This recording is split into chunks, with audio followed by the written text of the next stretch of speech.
Bismillah, Assalamualaikum warahmatullahi wabarakatuh. Baik teman-teman, hari ini kita belajar mengenai sumber energi dan kegunaannya.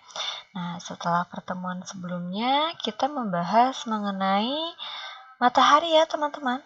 Sumber energi matahari. Nah, sekarang yang akan kita bahas adalah bahan bakar minyak dan gas. Nah, bahan bakar minyak sebagian digunakan untuk kendaraan bermotor berdasarkan penyulingan minyak bumi. Pada proses pengeboran minyak bumi, terkadang ditemukan gas alam. Nah, gas alam ini digunakan untuk menggerakkan mesin uap di pabrik-pabrik dan sebagai bahan bakar kompor gas. Nah, bahan bakar minyak bumi dan gas alam menghasilkan energi jika mengalami reaksi kimia. Nah, bisa diperhatikan pada contoh gambarnya ya teman-teman. Di sini ada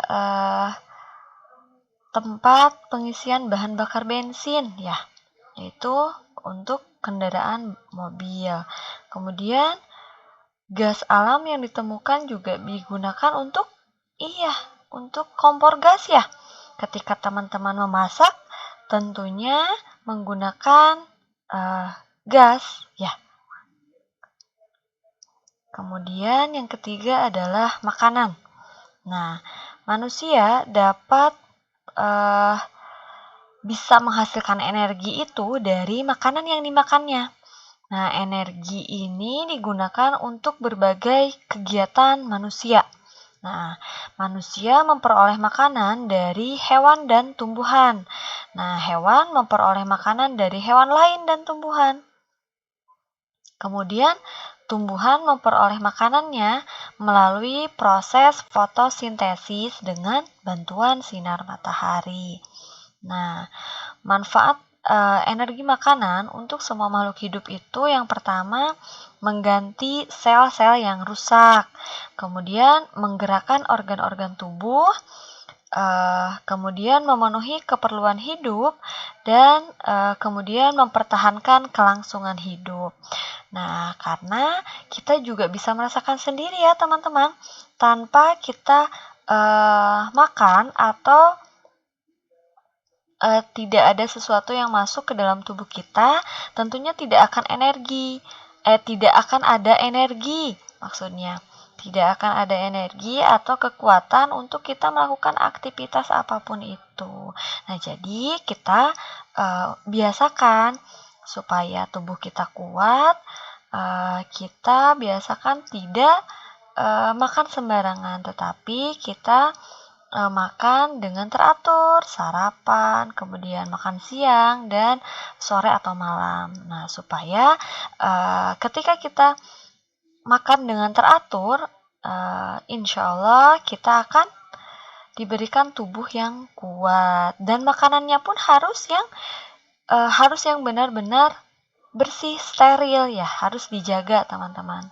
Karena pola makan sangat berpengaruh untuk kesehatan. Selanjutnya ada baterai. Nah, baterai ini merupakan sumber energi juga teman-teman. Nah, energi dari baterai ini bisa digunakan untuk menyalakan senter, menggerakkan robot, menyalakan kalkulator, dan menggerakkan jarum jam teman-teman maksudnya ya.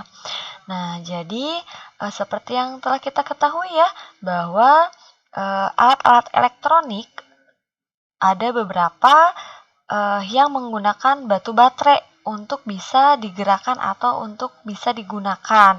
Salah satunya ada senter, ada jam dinding atau jam beker, kemudian ada mobil-mobilan atau robot. Nah, kemudian ada listrik. Nah, listrik merupakan energi yang paling banyak digunakan oleh manusia. Ya, kenapa tidak ya teman-teman? Karena sekarang hampir semua kegiatan manusia itu menggunakan energi listrik. Nah, listrik digunakan untuk menerangi rumah, jalan, kemudian untuk memasak juga bisa, mendinginkan dan memanaskan ruangan, serta menghidupkan alat-alat elektronik. Nah, listrik juga biasa digunakan sebagai pembangkit listrik. Contohnya ada pembangkit listrik tenaga air, pembangkit listrik tenaga uap. Nah, itu merupakan salah satu contoh kegunaan listrik dalam kehidupan kita. Iya, karena ketika kita handphone yang kita gunakan, ketika baterainya habis, apa yang dilakukan teman-teman? Iya, tentunya menchargernya ya, mengecasnya, dan pastinya menggunakan energi listrik.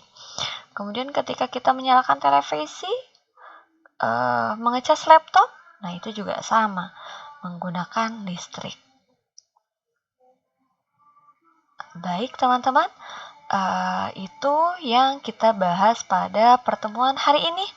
Semoga bermanfaat. Assalamualaikum warahmatullahi wabarakatuh.